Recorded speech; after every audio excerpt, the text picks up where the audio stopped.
You are looking at Julian's pronunciation guide, where we look at how to pronounce better some of the most mispronounced words in the world, like this other curious word. But how do you say what you're looking for today?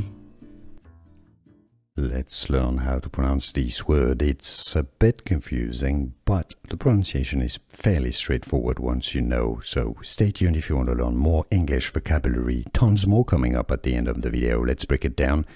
Egalitarian. Both British and American English pronunciations are similar here, so it's pretty straightforward. E, a short E sound. Some may say it as a, which is fine too, but normally E, ga, li, te, ri, n.